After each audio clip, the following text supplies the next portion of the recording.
Welcome back, guys, to the Arcana ASMR, and I am your host, Bill Gold. Today we are looking at a Beast-Like Waste, Katsi, by Dice Rolls _and _doggos.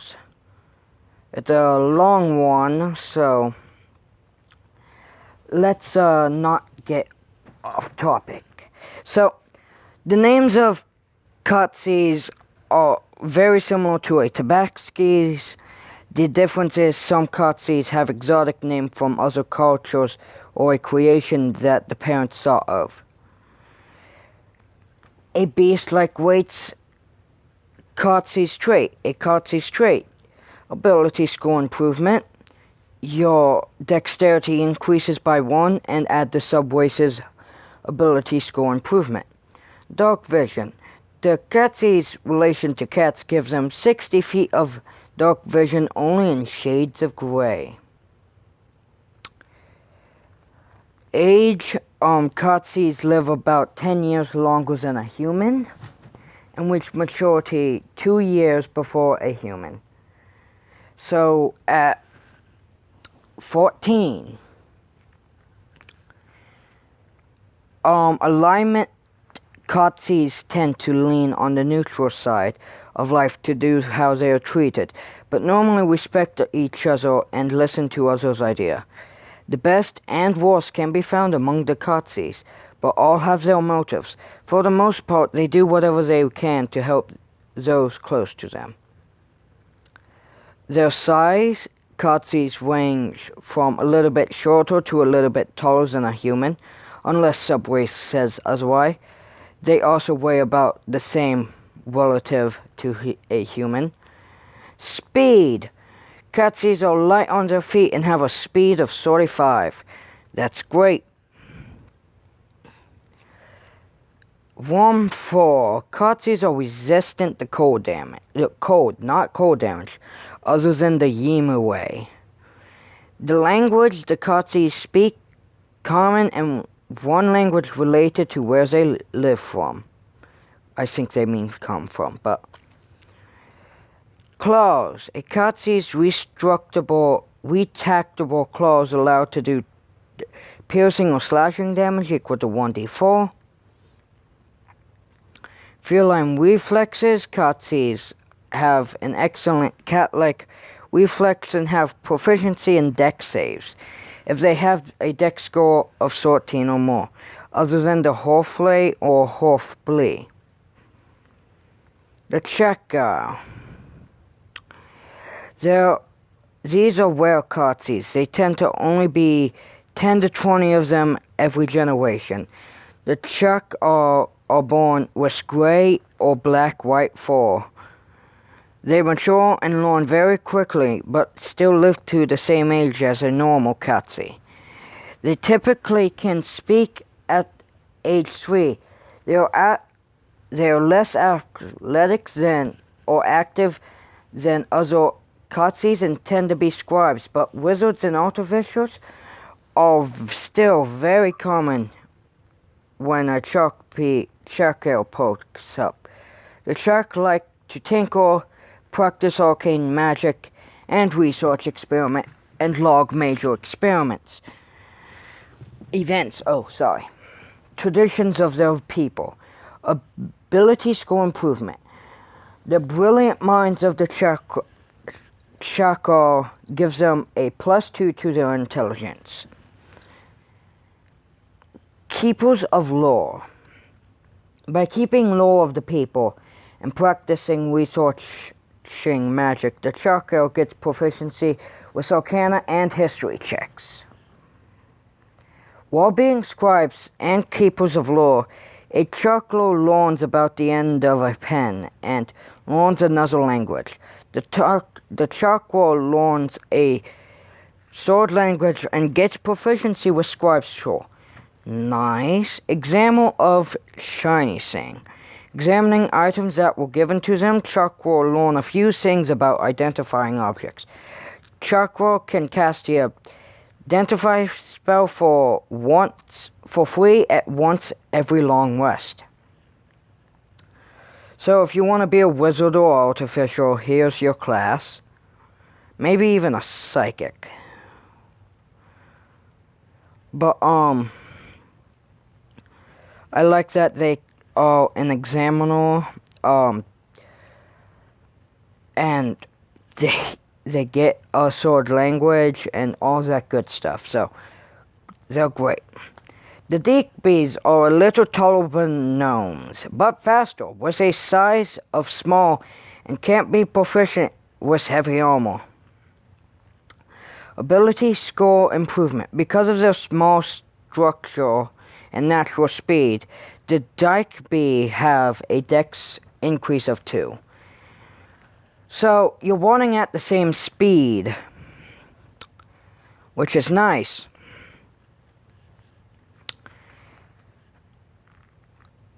And you get the dex increase, so dex based. Natural thieves. Deckbees are natural thieves, but aren't always chaotic or evil, and are normally good-natured. Deckbee gain proficiency in at least sleight of hand, stealth, or perception, and are also great at getting out of trouble, and can double their movement speed once every 1d4 turns. So, I'm assuming that's without the dash action. So,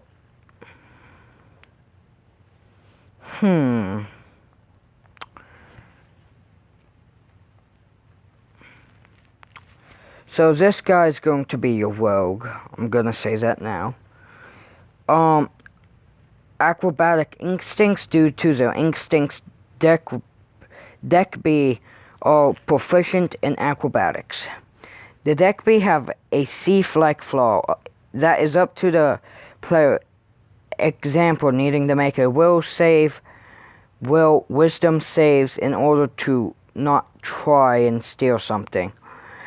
That's nice and all. I mean, other than that, easily persuaded by shiny things. Not a lot is known about this type of Katsi, other than the fact that it is much larger than Katsis and prefer jungle terrain, and is much slower than the average. Katsi's felines don't affect Horrorful. Ooh. Because of the massive build of the Horrorful, they have very good strengths and can make good barbarians. Here you go, barbarians. Ability score increases by 2, but are very bulky in their dex. And their dex decreases by 1, which cancels out the race's natural stealth and speed. That's upsetting. Bulky body. The Horflin's health increases by an additional hit point. Every level is 1 foot to 3 foot taller than the average human, and has a decreased speed of 30 feet. They have about the weight of a dragonborn for their size. Wait, hold on.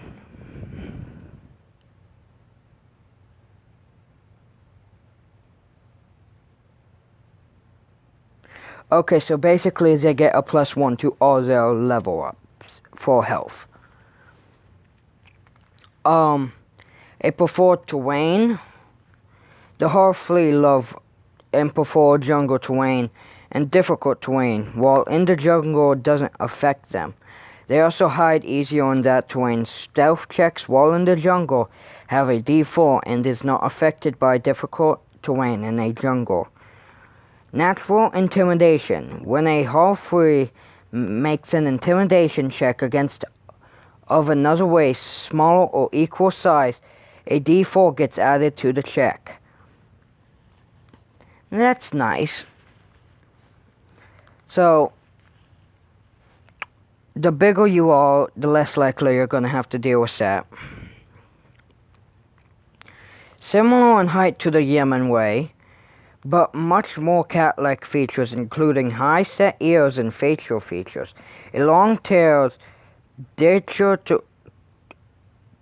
degraded legs.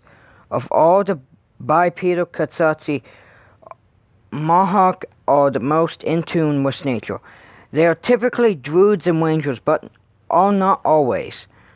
Ability score increase. Due to their attunement to nature, they have superior wisdom with an increase of 1. Animal speech. The Mahaka learn to speak with animals while being around them so often.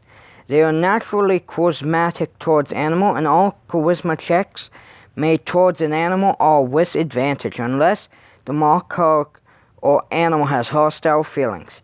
Animal handling checks can use the portraying charisma modifier if the player so wishes. Animal friend. The Mahaka or make friends with nature and it inhabits. Every Mahaka has an animal friend, but doesn't hold power over it. The animal is of the challenge rating 8 or less. It will never fight unless absolutely necessary. If the animal friend dies, it would take 1 week and 1 promise that must always be kept in order to befriend another animal friend. 25 gold pieces worth of incest and herbs is also needed. Only 1 animal friend can be with a Mahaka at a time. If the promise is not kept, nature will reject that a Mahaka until it redeems itself. So, that's nice. But I still see, like, if they are able, because this is a friend, they can have companions, which is something I see happening. These Katsis are very similar to the Dikibi, except they are more inclined to the exploration and adventurous side of life.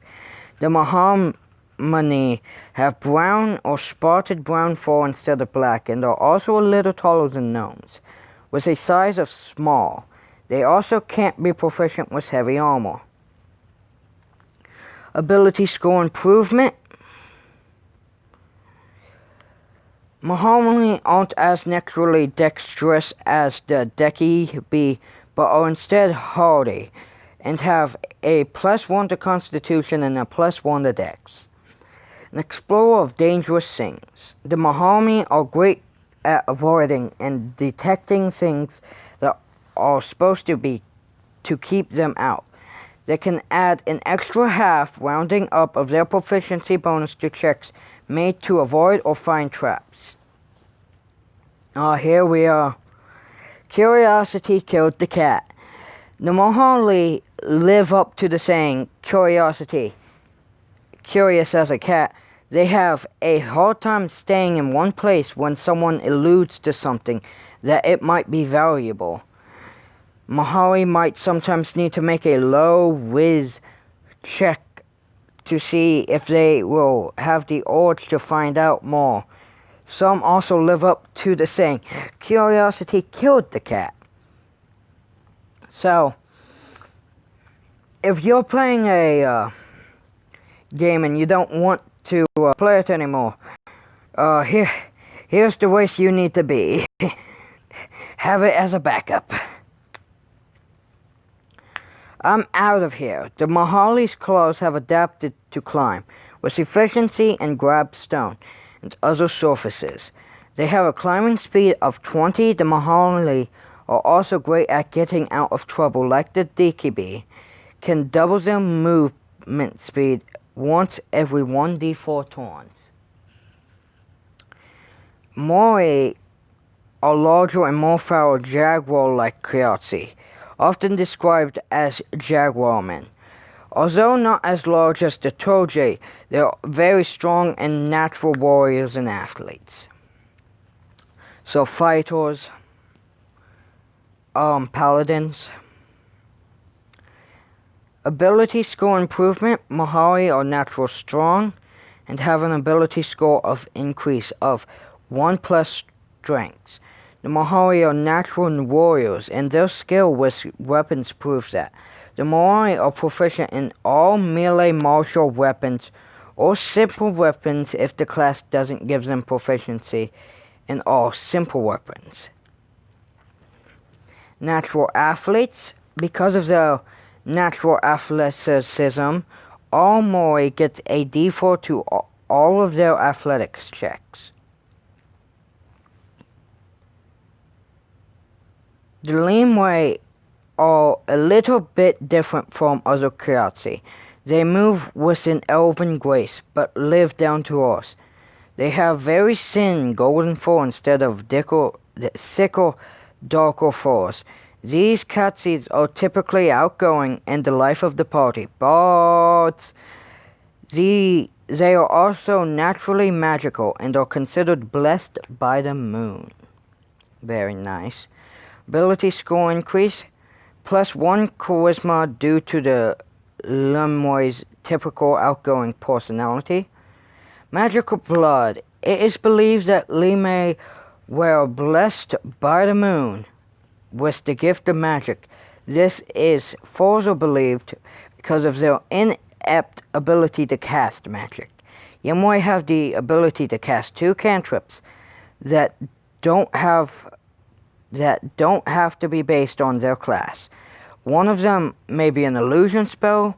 This doesn't affect cantrips known from their casting ability for these spells is charisma. The illusion of the moon. The blessing of the moon grants the Limwe 1 free first level illusion spell slot. That can be used once per short or long rest. Doesn't affect spells known. Your charisma is what you use to cast it. That is a lot. That's a lot of words.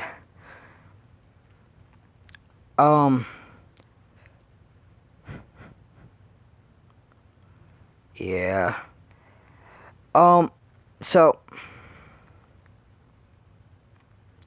that was made by Dice Rolls and Doggos _ between Dice Rolls and Doggos. You see it on screen. I also hope you all enjoyed the episode. It was a longer episode, I know. So, have a great day.